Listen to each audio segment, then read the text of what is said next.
Bien, vamos a hablar hoy de pruebas de hipótesis. ¿Por qué necesitamos pruebas de hipótesis?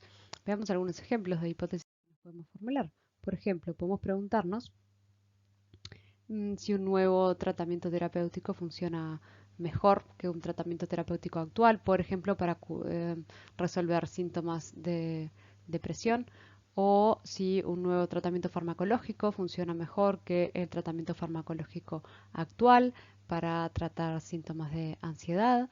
O podemos preguntarnos si tomar café te hace más inteligente o si las personas que toman café son más inteligentes. Entonces, frente a todas estas preguntas, necesitaríamos contestarlas con pruebas de hipótesis. ¿Por qué? ¿Por qué necesitamos pruebas de hipótesis? Porque como hemos visto hasta ahora en el curso de estadística, todo el tiempo manejamos incertidumbre. ¿Por qué manejamos incertidumbre? Porque trabajamos con muestras.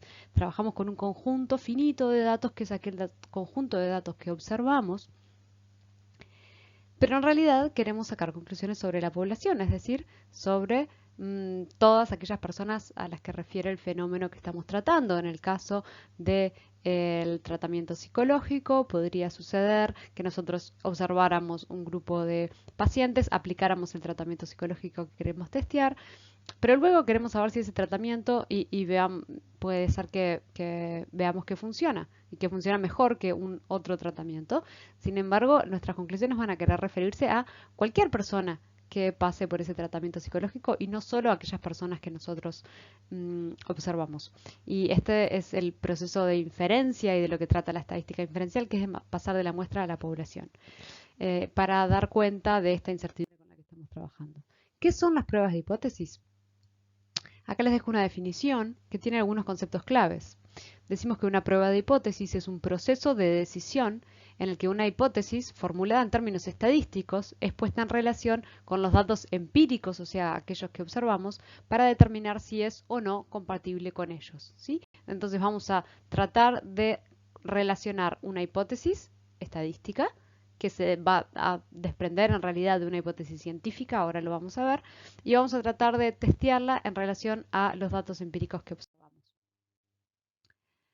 Las hipótesis en ciencias sociales suelen referirse al grado de asociación que hay entre variables, por ejemplo, el ejemplo del que hablábamos, entre el consumo de café y la inteligencia, podría ser la memoria, podría ser la alerta, o la comparación entre grupos. Por ejemplo, en el caso del tratamiento psicológico, podríamos querer comparar a un grupo de personas que pasó por el tratamiento que acabamos de desarrollar y queremos testear, y otro grupo de personas que pasó por un tratamiento tradicional o ya conocido.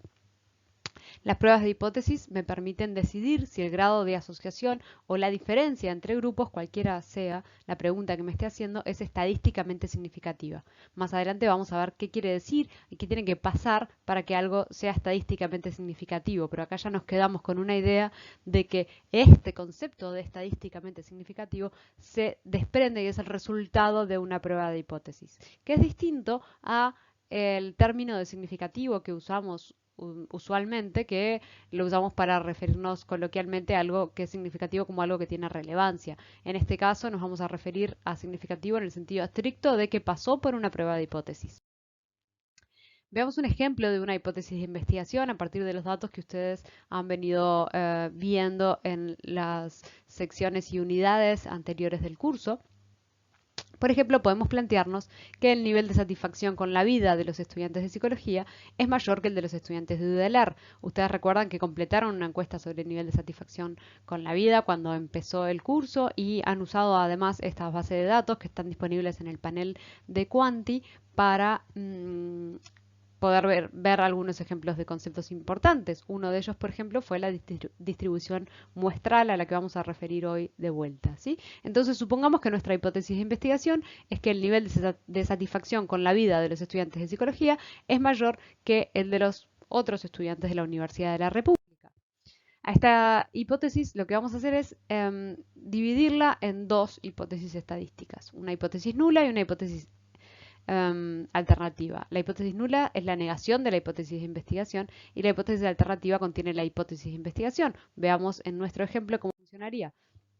La hipótesis nula sería que La media en la escala de satisfacción con la vida de los estudiantes de psicología es menor o igual que la media de la escala de satisfacción con la vida de los estudiantes de UDELAR. Verán que hubo un pequeño cambio en la formulación de la hipótesis entre la hipótesis general y esta, porque la hipótesis de la que hablamos antes era la hipótesis de investigación y ahora esto es una hipótesis estadística. ¿Por qué? Porque aparecen estos elementos que dicen exactamente qué es lo que yo voy a poner a prueba en mi hipótesis. En este caso, la media en la escala de satisfacción con la vida. Entonces, si bien mi hipótesis científica se refería, o hipótesis de investigación, a el nivel de satisfacción con la vida, habrá muchas formas de medir el nivel de satisfacción con la vida. Podría preguntarles a las personas qué tan satisfechas se sienten que están, podría evaluar sus niveles de cortisol para ver el nivel de estrés que tienen y relacionar eso con la satisfacción con la vida, pero en este caso particular, en la hipótesis estadística que estoy planteando, es que la forma en que yo voy a medir la satisfacción con la vida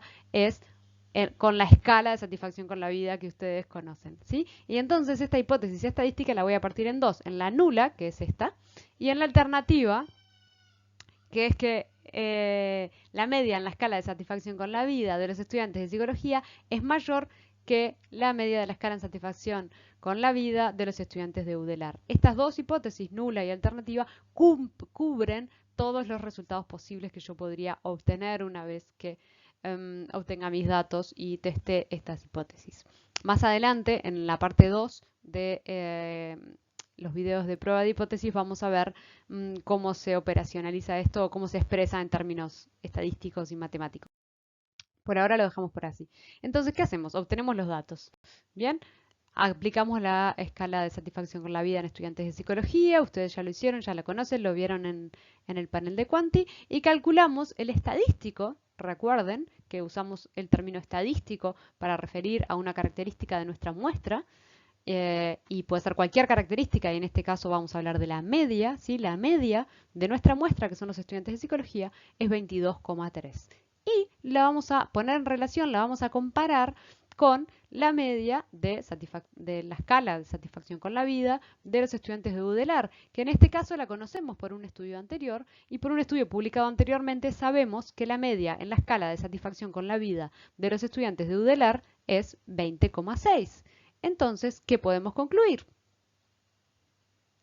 Si ustedes recién empezaron este curso, seguramente podrían decirme que los estudiantes de psicología tienen mayor nivel de satisfacción con la vida que los estudiantes de la Universidad de la República. Sin embargo, como ustedes bien saben, tenemos incertidumbre porque estas son las características de nuestra muestra, pero si tomáramos otras muestras, seguramente ese valor cambiaría. Entonces necesitamos tener en cuenta algunas cosas adicionales para poder comparar estos dos valores. ¿Y cómo vamos a hacer eso? Veamos cuál es el razonamiento.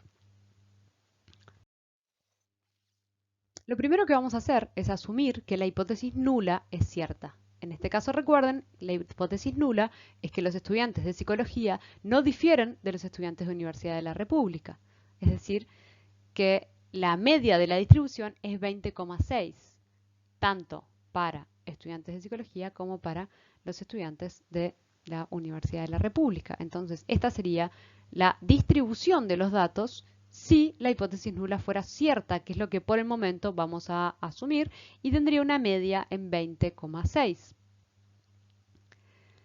Luego nos preguntamos, ¿qué tan probable es obtener una media de 22,3, aquella que obtuvimos en nuestra muestra, en una distribución como esta, que tiene una media de 20,6? Y entonces acá vemos dónde estaría la media de nuestra muestra, la media de 22,3. La pregunta que debemos contestar es, ¿qué tan probable es, si esta fuera la distribución, con una media de 20,6, obtener 22,3? ¿Cómo podemos responder a esa pregunta? Tenemos un concepto clave que vieron en la unidad anterior, que es la distribución muestral. La distribución muestral me permite calcular la probabilidad asociada a obtener, en este caso una media de 22,3, en una distribución, en la distribución muestral de la media, cuya media es 20,6. Y con un error estándar conocido del que ahora no vamos a hablar. ¿Sí? Frente a esto, entonces, tengo la distribución muestral. Tengo una distribución muestral que tiene una media que coincide con la media de la población. o sea, la de todos los estudiantes de la Universidad de la República, que es 20,6, y quiero calcular la probabilidad asociada a obtener un valor de 22,3. Como la distribución muestral es continua, no puedo obtener, por razones estadísticas en las que no vamos a entrar, no puedo obtener la probabilidad asociada a 22,3 exacto, porque no existe, sino que lo que voy a hacer es buscar la probabilidad asociada a obtener un valor de 22,3 o mayor, que es el área que estamos marcando acá con verde.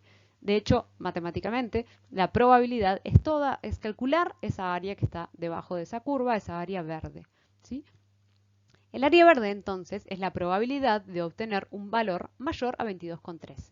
Y esto se conoce como el p-valor. Y va a ser un concepto central en las pruebas de hipótesis. Veamos cómo se interpreta el p-valor. También se lo conoce como nivel de significancia. El p-valor es la probabilidad de haber obtenido mis datos, en este caso una media en escala de satisfacción de la vida para los estudiantes de psicología de 22,3, si la hipótesis nula fuera verdadera, que es que la media de la población es 20,6.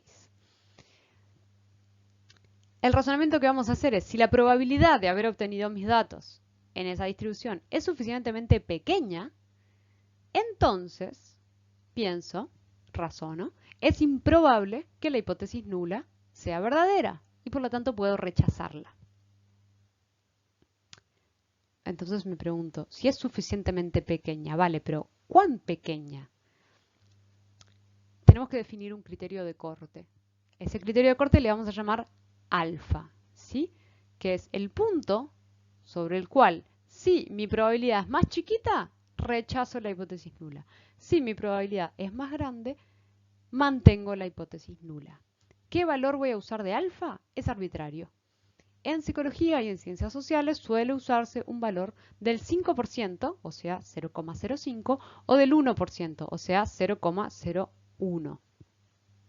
En resumen, si la probabilidad de haber obtenido una media en escala de satisfacción con la vida de 22,3, dado que la media de la población es 20,6, es menor al 5%, o sea, es improbable, decido que es improbable que la media de estudiantes de psicología de UDELAR sea igual a la media de estudiantes de psicología. Esa era mi hipótesis nula, o sea, rechazo mi hipótesis nula. Ahora, ustedes se preguntarán, ¿por qué este razonamiento tan rebuscado en que tengo una idea, pero después hago el opuesto a la idea y después trato de decir que el opuesto a la idea es falso? Bueno, esto viene de la lógica y se llama reductio ad absurdum. Y el funcionamiento, en términos generales, es que para probar una idea, lo que hago es asumo que la idea opuesta es verdadera y luego muestro que en ese escenario se llega a una contradicción o un absurdo. Y por lo tanto, puedo concluir que la idea opuesta sobre la que había partido no es verdadera. Este razonamiento que acabo de explicar es el que vamos a usar para todas las pruebas de hipótesis. Hay muchas pruebas de hipótesis, vamos a ver algunas de ellas y van a ir cambiando en función del estadístico que use, pero todas van a tener este mismo procedimiento. Lo primero que voy a hacer es construir una hipótesis. Dijimos, hay una hipótesis científica, que es como el lenguaje coloquial, si quieren, y una hipótesis estadística, que dice exactamente cómo voy a testear eso, con qué herramienta. Y esa hipótesis estadística la voy a dividir en nula y alternativa.